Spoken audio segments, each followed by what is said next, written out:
A Wind in the Willows Christmas.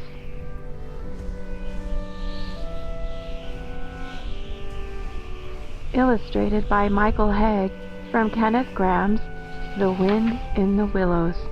Text copyright 1908. Rat and Mole were returning across country after a long day's outing with Otter, hunting and exploring on the wide uplands. The shades of the short winter day were closing in on them, and they had still some distance to go. "It looks as if we are coming to a village," said the Mole, somewhat dubiously, slackening his pace. "Oh, never mind," said the Rat. "At this season of the year, they're all safe indoors by this time, sitting round the fire, men, women, and children, dogs and cats and all. We shall slip through all right, without any bother or unpleasantness, and we can have a look at them through their windows if you like, and see what they're doing." The rapid nightfall of mid-December had quite beset the little village as they approached it on soft feet over a thin fall of powdery snow.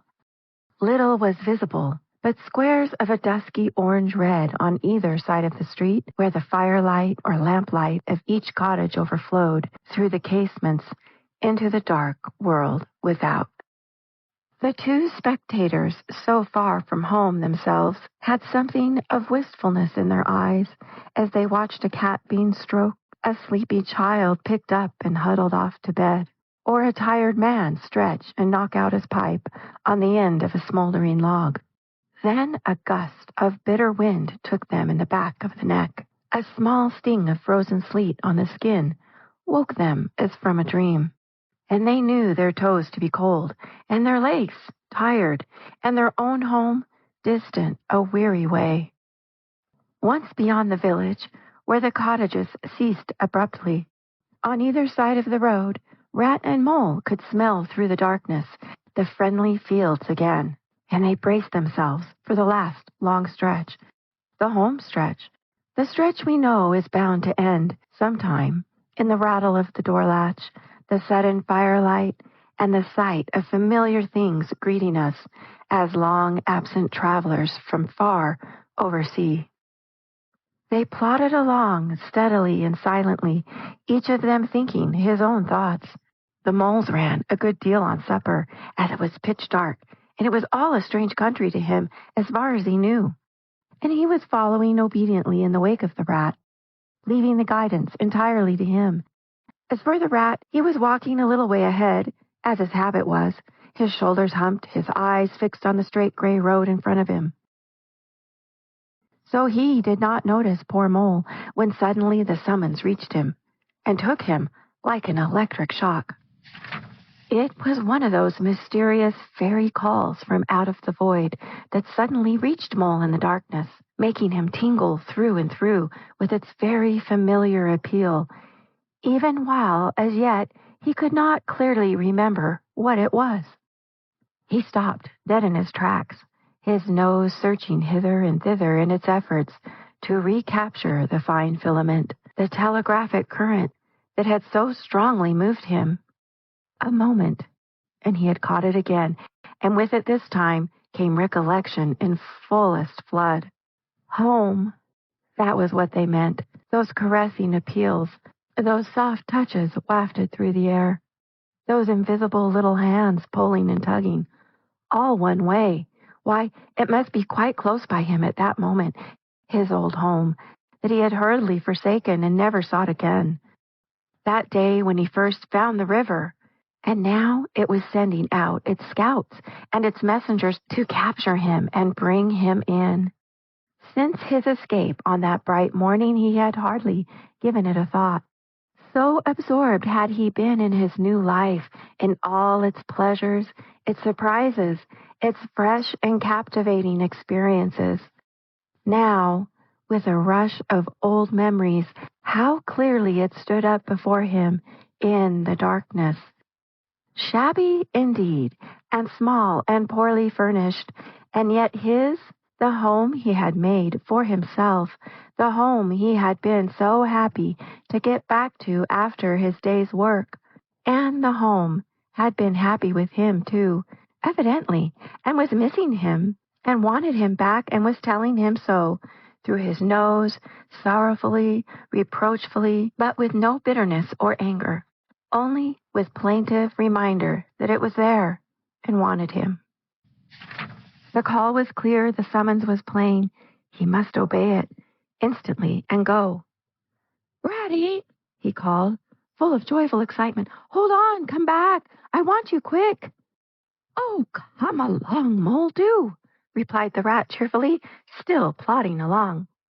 "Please, stop, Ratty," pleaded the poor mole in anguish of heart.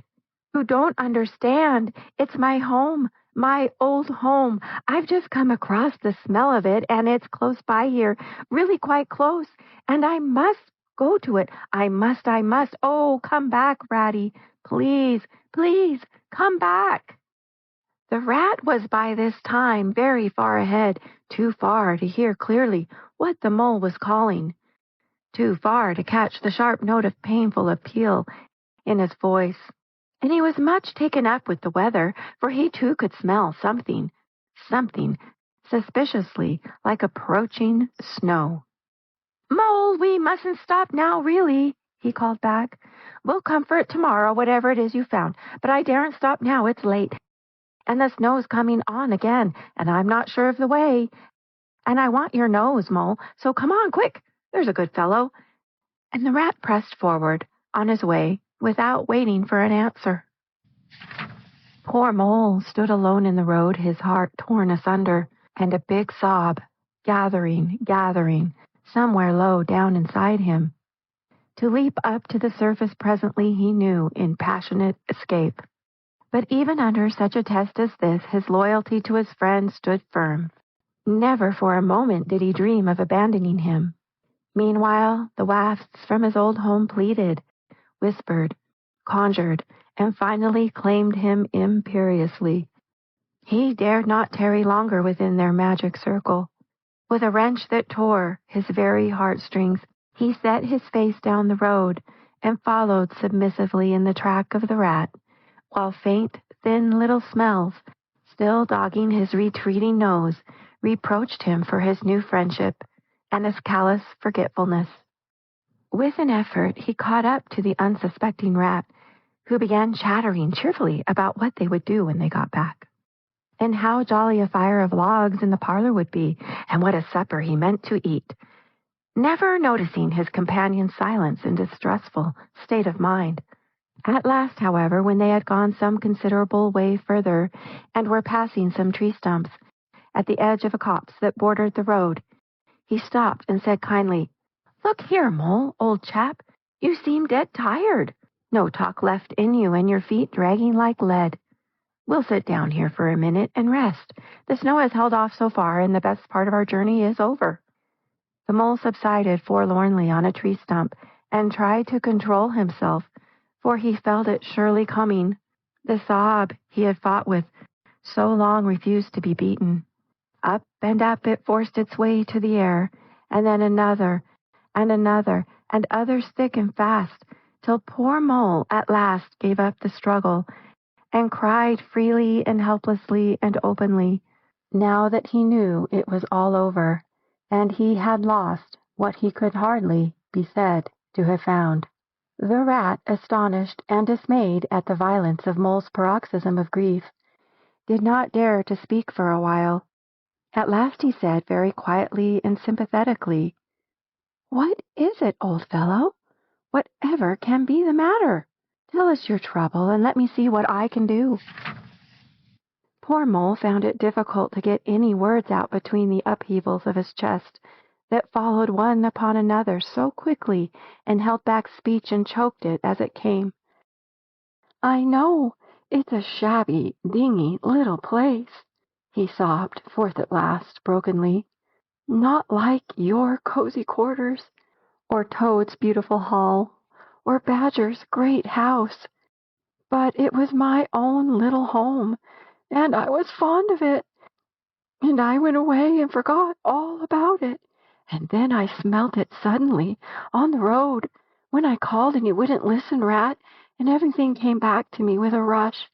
And I wanted it. Oh dear, oh dear. And when you wouldn't turn back, Ratty, and I had to leave it, though I was smelling it all the time, I thought my heart would break. We might have just gone and had one look at it, Ratty. Only one look. It was close by. But you wouldn't turn back, Ratty. You wouldn't turn back. Oh dear, oh dear. Recollection brought fresh waves of sorrow, and sobs again took full charge of him, preventing further speech. The rat stared straight in front of him, saying nothing, only patting Mole gently on the shoulder. After a time he muttered gloomily, I see it all now. What a pig I have been, a pig. That's me, just a pig, a plain pig. He waited till Mole's sobs became gradually less stormy and more rhythmical. He waited till at last sniffs were frequent and sobs only intermittent. Then he rose from his seat and remarking carelessly, Well, now we'd really better get going, old chap, set off up the road again over the toilsome way they had come. Wherever are you going to, Ratty? Cried the tearful Mole, looking up in alarm. We're going to find that home of yours, old fellow, replied the rat pleasantly. So you'd better come along, for it will take some finding, and we shall want your nose. Oh, come back, Ratty, do, cried the Mole, getting up and hurrying after him. It's no good, I tell you. It's too late and too dark, and the place is too far off, and the snow's coming. And I never meant to let you know I was feeling that way about it. It was all an accident and a mistake. And I think of Riverbank and your supper. Ah, hang Riverbank and supper too, said the rat heartily. I tell you, I'm going to find this place now if I stay out all night. So cheer up, old chap, and take my arm, and we'll very soon be back there again. Still snuffling, pleading, and reluctant, Mole suffered himself to be dragged back along the road by his imperious companion, who by flow of cheerful talk and anecdote endeavored to beguile his spirits back and make the weary way seem shorter. When at last it seemed to the rat that they must be nearing that part of the road where the Mole had been held up, he said, Now, no more talking. Business. Use your nose and give your mind to it. They moved on in silence for some little way, when suddenly the rat was conscious, through his arm that was linked in Mole's, of a faint sort of electric thrill that was passing down that animal's body. Instantly he disengaged himself, fell back a pace, and waited, all attention. The signals were coming through. Mole stood a moment rigid, while his uplifted nose, quivering slightly, felt the air. Then a short, quick run forward, a halt, a check, a try back, and then a slow, steady, confident advance. The rat, much excited, kept close to his heels as the Mole, with something of the air of a sleepwalker, crossed a dry ditch, scrambled through a hedge, and nosed his way over a field, open and trackless and bare in the faint starlight. Suddenly, without giving warning, he dived. But the rat was on the alert and promptly followed him down the tunnel to which his unerring nose had faithfully led him. It was close and airless, and the earthly smell was strong, and it seemed a long time to Rat ere the passage ended, and he could stand erect and stretch and shake himself. The Mole struck a match, and by its light the rat saw that they were standing in an open space, neatly swept and sanded underfoot, and directly facing them was Mole's little front door, with Mole End painted in Gothic lettering over the bell-pull at the side. Mole reached down a lantern from a nail on the wall and lit it, and the rat, looking round him, saw that they were in a sort of forecourt. A garden seat stood on one side of the door, and on the other a roller, for the Mole, who was a tidy animal when at home, could not stand having his ground kicked up by other animals into little runs that ended in earth heaps. On the walls hung wire baskets with ferns in them, alternating with brackets carrying plaster statuary, Garibaldi and Infant Samuel and Queen Victoria and other heroes of modern Italy. Down one side of the forecourt ran a skittle alley, with benches along it and little wooden tables marked with rings that hinted at beer mugs. In the middle was a small round pond containing goldfish, and surrounded by a cockleshell border. Out of the center of the pond rose a fanciful erection, clothed in more cockleshells, and topped by a large silvered glass ball that reflected everything all wrong, and had a very pleasing effect. Mole's face beamed at the sight of all these objects so dear to him, and he hurried Rat through the door, lit a lamp in the hall, and took one glance round his old home.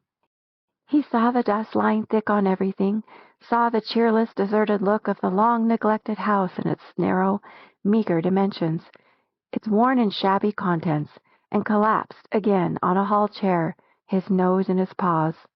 "Oh, Ratty!" he cried dismally. "Why ever did I do it? Why did I bring you to this poor, cold little place on a night like this, when you might have been at Riverbank by this time, toasting your toes before a blazing fire, with all your own nice things about you?" The Rat paid no heed to his doleful self-reproaches. He was running here and there, opening doors, inspecting rooms and cupboards, and lighting lamps and candles, and sticking them up everywhere. "What a capital little house this is!" he called out cheerily. "So compact, so well planned, everything here and everything in its place. We'll make a jolly night of it. The first thing we want is a good fire. I'll see to that. I always know where to find things. So this is the parlor? Splendid. Your own idea. Those little sleeping bunks in the wall? Capital. Now I'll fetch the wood and coals, and you get a duster, Mole. You'll find one in the drawer of the kitchen table, and try and smarten things up a bit. Bustle about, old chap." Encouraged by his inspiriting companion, the Mole roused himself and dusted and polished with energy and heartiness, while the Rat, running to and fro with armfuls of fuel, soon had a cheerful blaze roaring up the chimney. He hailed the Mole to come and warm himself. But Mole had promptly had another fit of the blues, dropping down on a couch in dark despair, and burying his face in his duster. "Rat," he moaned, "how about your supper, you poor, cold, hungry, weary animal? I've nothing to give you, nothing, not a crumb." "What a fellow you are for giving in," said the Rat reproachfully. "Why, only just now I saw a sardine opener on the kitchen dresser, quite distinctly, and everybody knows what that means. There are sardines about somewhere in the neighborhood. Rouse yourself, pull yourself together, and come with me and forage." They went and foraged accordingly, hunting through every cupboard and turning out every drawer. The result was not so very depressing after all, though of course it might have been better. A tin of sardines, a box of Captain's biscuits, nearly full, and a German sausage encased in silver paper. "There's a banquet for you," observed the Rat, as he arranged the table. "I know some animals who would give their ears to be sitting down to supper with us tonight." "No bread," groaned the Mole dolorously. "No butter." "No pâté de foie gras. No champagne," continued the Rat, grinning. "And that reminds me, what's that little door at the end of the passage? Your cellar, of course. Every luxury in this house. Just you wait a minute." He made for the cellar door, and presently reappeared, somewhat dusty, with a bottle of beer in each paw and another under each arm. "Self-indulgent beggar, you seem to be, Mole," he observed. "Deny yourself nothing. This is really the jolliest little place I ever was in. Now, wherever did you pick up those prints? Make the place look so homelike they do. No wonder you're so fond of it, Mole. Tell us all about it, and how you came to make it what it is." Then, while the Rat busied himself fetching plates and knives and forks, and mustard which he mixed in an egg cup, the Mole, his bosom still heaving with the stress of his recent emotion, related. Somewhat shyly at first, but with more freedom as he warmed to his subject, how this was planned, and how that was thought out, and how this was got through a windfall from an ant, and that was a wonderful find and a bargain, and this other thing was bought out of laborious savings and a certain amount of going without. His spirits finally quite restored, he must needs go and caress his possessions, and take a lamp and show off their points to his visitor and expatiate on them, quite forgetful of the supper they both so much needed. Rat, who was desperately hungry, but strove to conceal it, nodded seriously, examining with a puckered brow and saying, "Wonderful," and "Most remarkable," at intervals, when the chance for an observation was given him. At last the rat succeeded in decoying him to the table, and had just got seriously to work with the sardine opener, when sounds were heard from the forecourt without. Sounds like the scuffling of small feet in the gravel, and a confused murmur of tiny voices, while broken sentences reached them. "Now, all in line. Hold the lantern up a bit, Tommy. Clear your throats first. No coughing after I say 1, 2, 3. Where's young Bill? Here, come on, do. We're all awaiting." "What's up?" inquired the rat, pausing in his labors. "I think it must be the field mice," replied the mole, with a touch of pride in his manner. "They go round carol singing regularly at this time of the year. They're quite an institution in these parts, and they never pass me over. They come to Mole End last of all, and I used to give them hot drinks and supper too sometimes, when I could afford it. It will be like old times to hear them again." "Let's have a look at them," cried the rat, jumping up and running to the door. It was a pretty sight, and a seasonable one, that met their eyes when they flung the door open. In the forecourt, lit by the dim rays of a horn lantern, some 8 or 10 little field mice stood in a semicircle, red worsted comforters round their throats, their forepaws thrust deep into their pockets, their feet jigging for warmth. With bright beady eyes they glanced shyly at each other, sniggering a little, sniffing and applying coat sleeves a good deal. As the door opened, one of the elder ones that carried the lantern was just saying, "Now then, 1, 2, 3, and forthwith their shrill little voices uprose on the air, singing one of the old-time carols that their forefathers composed in fields that were fallow and held by frost, or when snowbound in chimney corners, and handed down to be sung in the miry streets to lamplit windows at Yule-time. The voices ceased. The singers, bashful but smiling, exchanged sidelong glances, and silence succeeded, but for a moment only. Then from up above and far away, down the tunnel they had so lately traveled, was borne to their ears in a faint musical hum the sound of distant bells ringing a joyful and clangorous peal. "Very well sung, boys," cried the rat heartily. "And now come along in, all of you, and warm yourselves by the fire and have something hot." "Yes, come along, field mice," cried the mole eagerly. "This is quite like old times. Shut the door after you. Pull up that settle to the fire. Now you just wait a minute while we—" "Oh, Ratty!" he cried in despair, plumping down on a seat with tears impending. "Whatever are we doing? We've nothing to give them." "You leave it all to me," said the masterful rat. "Here, you with the lantern, come over this way. I want to talk to you. Now, tell me, are there any shops open at this hour of the night?" "Why, certainly, sir," replied the field mouse respectfully.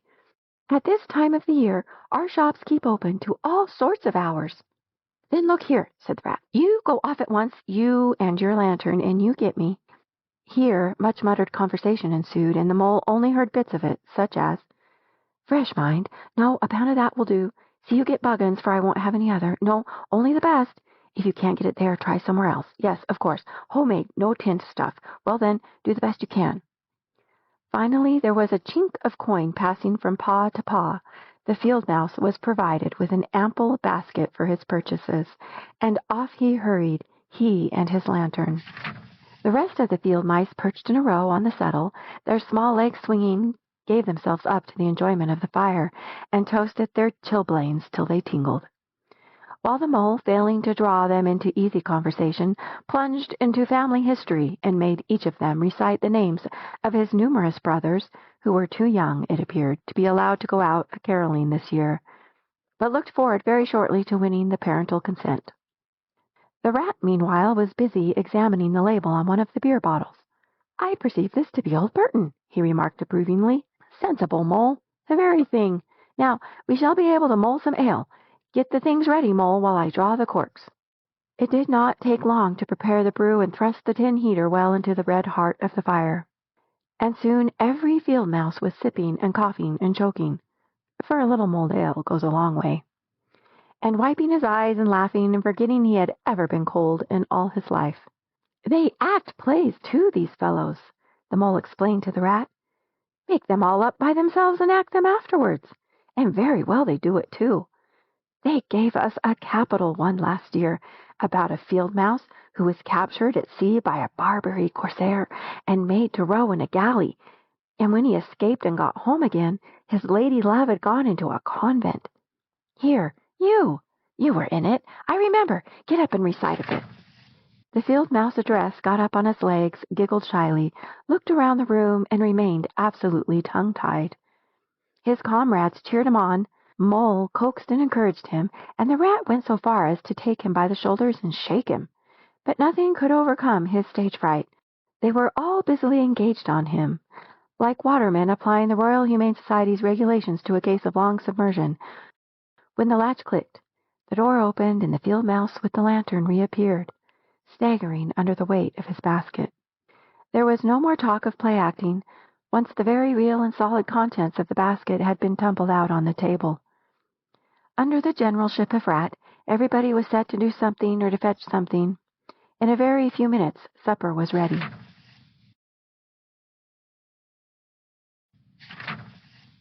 Mole, as he took the head of the table in a sort of dream, saw a lately barren board set thick with savory comforts, saw his little friends' faces brighten and beam as they fell to without delay, and then let himself loose, for he was famished indeed, on the provender so magically provided, thinking what a happy homecoming this had turned out after all. As they ate, they talked of old times, and the field mice gave him the local gossip up to date, and answered as well as they could the 100 questions he had to ask them. The Rat said little or nothing, only taking care that each guest had what he wanted, and plenty of it, and that Mole had no trouble or anxiety about anything. They clattered off at last, very grateful and showering wishes of the season, with their jacket pockets stuffed with remembrances for the small brothers and sisters at home. When the door had closed on the last of them, and the chink of the lanterns had died away, Mole and Rat kicked the fire up, drew their chairs in, brewed themselves a last nightcap of mulled ale, and discussed the events of the long day. At last the Rat, with a tremendous yawn, said, "Oh, Mole, old chap, I'm ready to drop. Sleepy is simply not the word. That your own bunk over on that side? Very well, then, I'll take this. What a ripping little house this is. Everything's so handy." He clambered into his bunk and rolled himself well up in the blankets, and slumber gathered him forthwith, as a swath of barley is folded into the arms of the reaping machine. The weary Mole also was glad to turn in without delay, and soon had his head on his pillow in great joy and contentment. But ere he closed his eyes, he let them wander round his old room, mellow in the glow of the firelight that played or rested on familiar and friendly things, which had long been unconsciously a part of him, and now smilingly received him back, without rancor. He was now in just the frame of mind that the tactful Rat had quietly worked to bring about in him. He saw clearly how plain and simple, how narrow even, it all was, but clearly, too, how much it all meant to him, and the special value of some such anchorage in one's existence. He did not at all want to abandon the new life and its splendid spaces, to turn his back on sun and air and all they offered him, and creep home and stay there. The upper world was all too strong, and it called to him still, even down there, and he knew he must return to the larger stage. But it was good to think he had this to come back to, this place which was all his own, these things which were so glad to see him again, and could always be counted upon for the same simple welcome.